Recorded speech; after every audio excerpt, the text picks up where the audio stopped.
This is Solsei.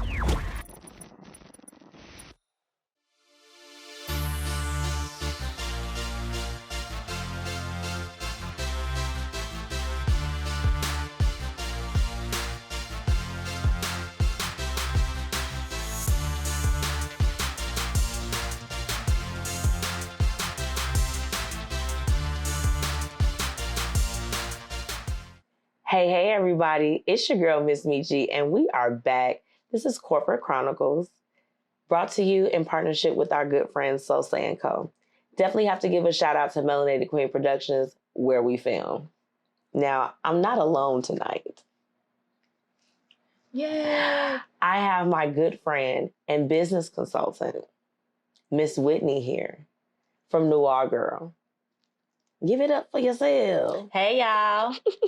Thanks for having me tonight. Of course. I'm so happy that you're here.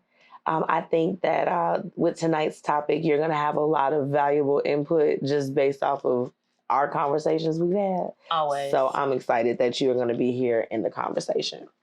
Now, as you know, Corporate Chronicles is aimed towards people of color that work in corporate America. I'm here to give you the tips to survive and thrive in the workplace. This is so important, you all. Now, tonight's topic. Ready? How do you deal with micromanagement in the workplace? Woo! Okay. Y'all know it's story time, so let's go there. I'm going to share my experience of what it's been like to work with my current manager. Now, at one point, they were shuffling out managers at my job so much that I was just like, I need to keep my head on straight. I don't know who's here. So we finally got a chance to get to know the lady who's our manager now, which, I hate to report that she's actually left. She just let the team know like today. It was like real quick. Okay, boom, I'm gone. But anyway. Oh, okay. wow. So she was a little bit of a pain in the beginning, not in a bad way. It's just, unfortunately, when you're coming into being the manager of a team, you've already, had a good relationship with your previous team. Now you're being thrusted into a position. That's a lot of pressure. So I do want to preface it by saying that. It's true. She would, oh my goodness, she was the PTO police. Woo, woo, woo. You couldn't even go and leave a couple minutes early for your train without her catching wind to it. Womp womp. She, when she came on, she created all of these series of reports and just like all of these things. I'm just like, I am running a center. I have over 300 clients. Ain't nobody got time for that. Like that was, I'm like, what is going on? Right. A lot of things just became very unnecessary. The pop-ups became abundant. Pop-ups? I'm like, a pop-up? Like pop-up shop? Like, I'm about to pop up and see if you actually doing the things that you say that you're doing. Oh, no. Okay. And it wasn't until she came there. I'm literally like, I feel like an octopus at work because it's like, I'm answering 2 phones. I'm like, hi, how are you doing? Welcome. Yes. Okay, great. I can do this. All of these things, and I know how to multitask. That's one of the things with being in operations. In operations, you can't just focus on one thing. So that's that. It wasn't until she actually came to my center and she's looking at how I'm, maneuvering the traffic in my center because I have a lot of foot traffic. A lot of people come in. My clients see clients every 10 to 15 minutes. It's very, very overwhelming at times, And she was there. She's, of course, able to see just how crazy it was. She pulls me into the conference room and we're sitting there and she's just like, wow. You're really doing a lot. And I told her that was one of the first times I think we had a very frank conversation. I was just like, I know that you mean well. I was like, but you've come on so strong. Like, I'm like, not just to, I'm like, it's not me. I'm like, I want to be real with you because if we're going to work together long term, I think that I owe you to at least tell you where I'm just like, can we work on some things collectively as a unit? Right. I'm like, we've been holding things down here with very little leadership because before they changed the structure of everything, it was just like, who gonna handle me? It was one of those, who gonna check me, boo? No one's gonna check me. Right. So when she came on, she annoyed everybody. She ticked everybody off. Right. So after that conversation and she was able to see how I did things, she's looking at my paperwork. She's like, oh, you're good over here. I'm like, I'm great. Let's move that focus to the people that's making us not achieve bonus. Because bonuses are important. Right. Before I give my real reaction to my situation, Whitney, can you recall a time where maybe you were like super micromanaged by someone that you had to work with? I can recall many times. So one in particular, I no longer work for this company, mainly because I was micromanaged too much. So my former supervisor, although she is a lovely woman, I do really like her a lot, micromanage me. And I'm a very independent worker. Okay. So it would be situations where it's like, I send you an email, then I walk to the desk and read the email and say, hey, did you see my email? Well, you just read it to me, so apparently I saw it and heard it. That's 2 times. So the thing is, the part that got me was she would say, oh, I know you're a responsible worker. I know you're going to get things done. I just have to check for my sanity. But what about my sanity? What about my sanity, ma'am? So I did what I had to do, and I left. Well, my reaction to when she came on the way that she did was, why are you on my back, woman? Get off my back. That was honestly my reaction. I'm just like, I'm handling things. I've got it clean, clear, and under control up in here. Doesn't that make you upset, though, a little bit? It makes me upset for a number of reasons, that particular situation, because most of my coworkers that are failing and causing us not to be able to hit certain goals are not people of color.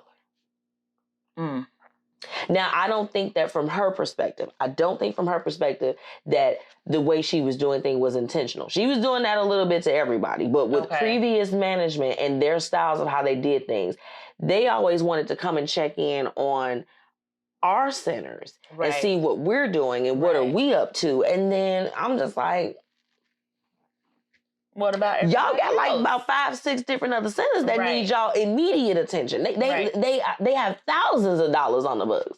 I got $474. What y'all really want from me? Y'all need water, tea, coffee, hot chocolate. Can y'all leave? Right. I wanted to know from my perspective what had her so pressed, because I think that there's, it's a layer with that. I don't think that she was just, all on our backs like that because she wanted to be. Who was motivating that? Was she middle management? Middle management. Yeah, there you go. All of my reactions were, why do I need to check in with you and you're not helping me directly impact what it is that I'm doing? If your only job is to check and make sure that my stuff is done, what is the way that we can work together? Right. So that I don't always have to, I don't want to go to you for everything. Right. I don't want to go there. But I think that, in that we have to break down micromanagement. It's very annoying, of course. When you know what you're doing, it's a little bit different if you're a horrible worker. Yes. It's a little bit different. It's a little different, yeah. But these are some things to look for if you are just kind of questioning, like, am I being micromanaged? Let's break it down. Okay. Your manager avoids delegation.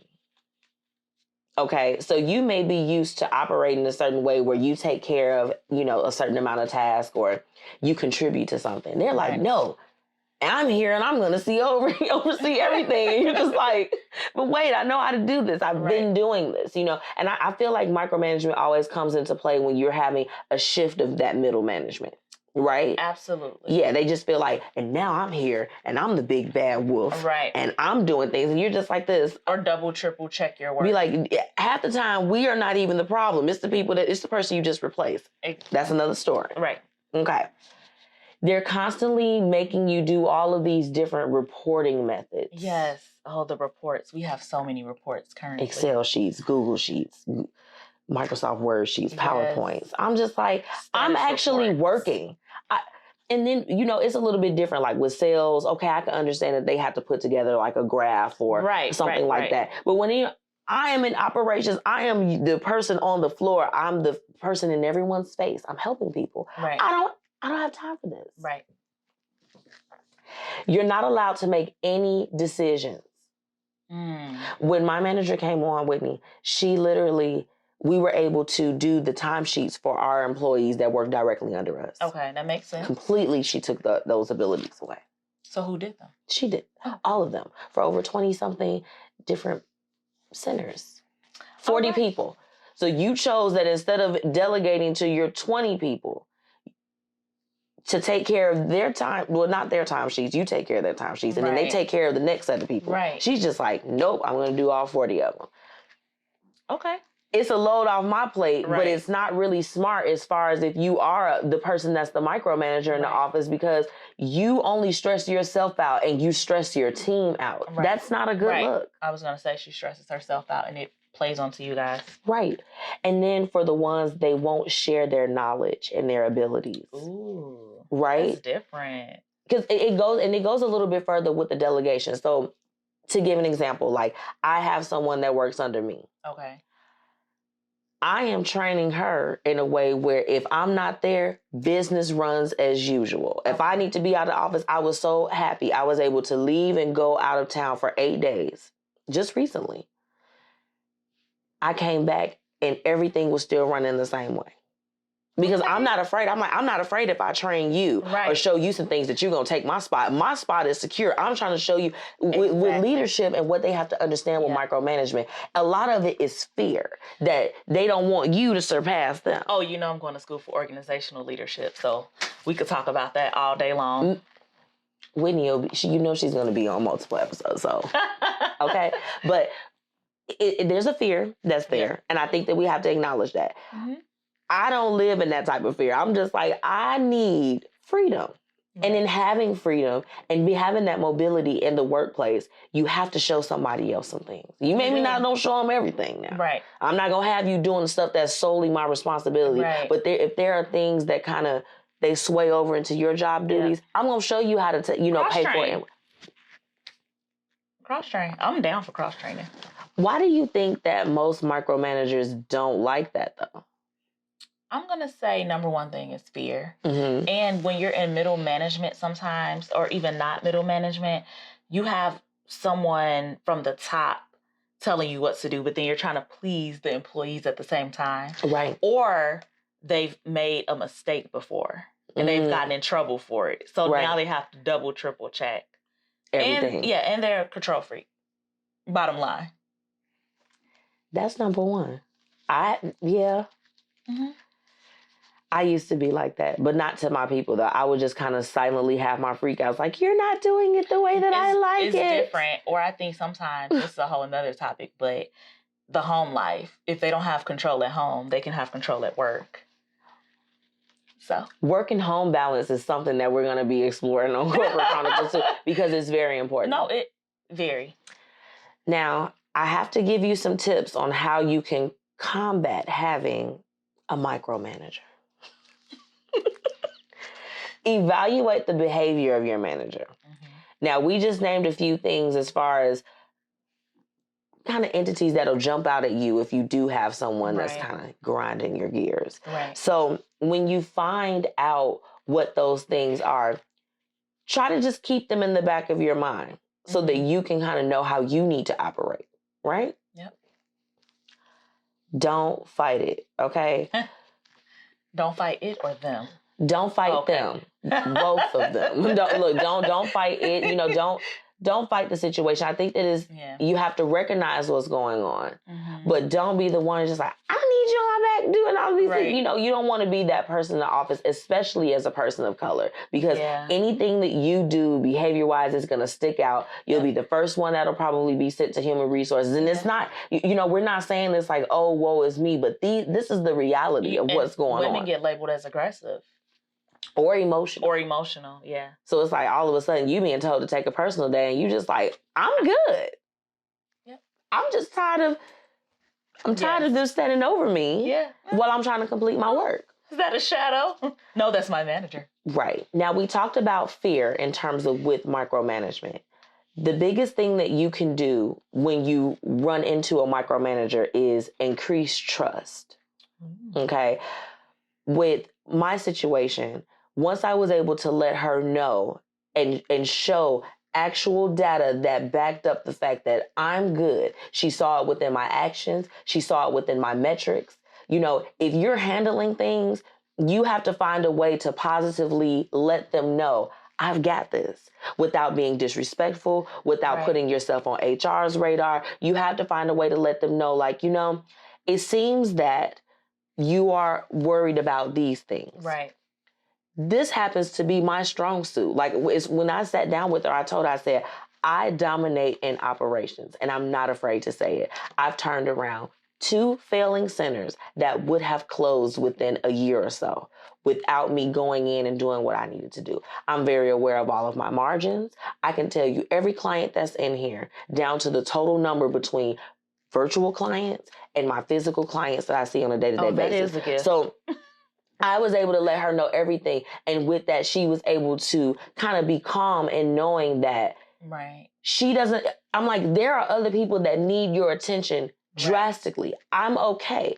I will let you know when I need you.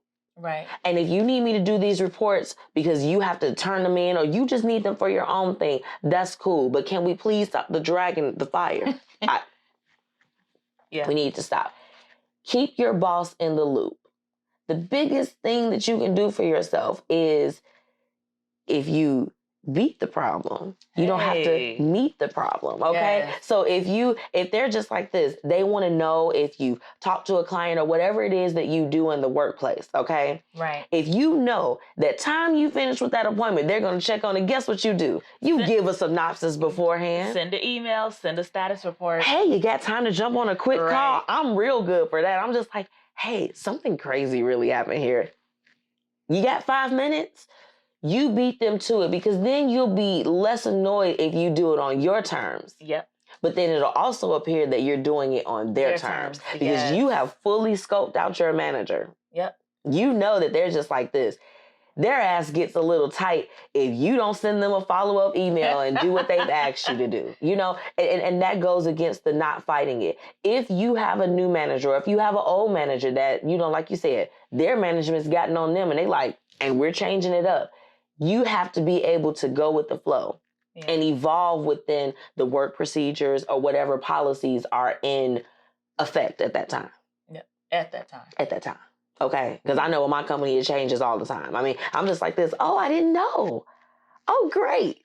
Right. Let me go ahead and do that, because at the end of the day, I'll be honest with you. I need my job. Yeah. The same way everybody need their stuff too. Right. So I'm looking for my I job. like every other Friday. Okay. I'm trying to get away from it. At 2 a.m. 2 a.m. is when it drops, absolutely. Yes. If y'all don't know, now you know. Whitney, can you think of anything that we may have missed in terms of? I think we kind of got it covered.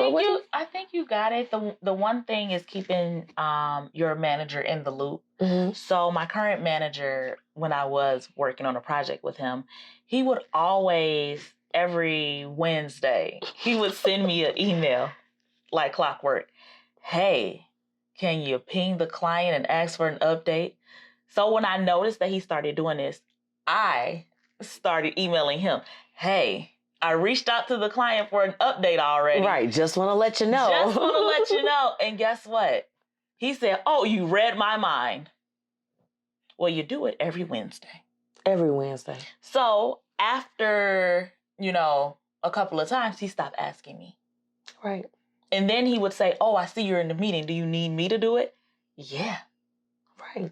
So keeping them in the loop is important. Staying 2 steps ahead always works with the micromanager. That's something that you have to do, being a person of color anyway. Is doing that, because unfortunately what it comes down to is that you have a silent radar on you. Yes. The moment that you step into a corporate situation, they are absolutely looking at you to see how you're going to act, how you're going to react, and how you conduct yourself. Absolutely. So how you do that, if you're able to still remain poised when you really just like, God, I don't like this. I don't like what's going on. Right. That says a lot more about you than it does about the other person. CYA. Well, Whitney, it's been so joyful. I know. It's always a good time with you. It's always a good time with you. Can you please let anyone that's listening in, let them know how they can follow and support you? By following you. make sure that you follow the Blueprint Media Company. We drop Whitney's information all the time. We absolutely love NoirGirl. I mean, Thank you not only, are we friends and you've helped the business and helped everything that we have going on, but we are affiliates. I support her 100%. She supports me. I support her. So make sure you follow Miss Metchi, the Blueprint Radio, and that's how you can support me. Oh, absolutely. The Blueprint Media Company. That's okay. The Blueprint Radio too. Whitney is a part of everything. Literally. Everything. She's literally on everything. If you look on there, if you look on her page, you're gonna see my face too. So you will. Be like, check the Insta stories. Absolutely. Now, y'all know that we have to shout out our good friends at Solsei Co. Specifically, Kim. I want to be very specific with this particular shout out. Okay. And Melanated Queen Productions, Dr. Lauren. Absolutely love these ladies. Make sure that you are liking and sharing and commenting on this. I want your feedback, okay? If you want more information about what the Blueprint Media has to offer, please visit www.thebpmediaco.com. I'm looking very forward to our next episode. Until next time.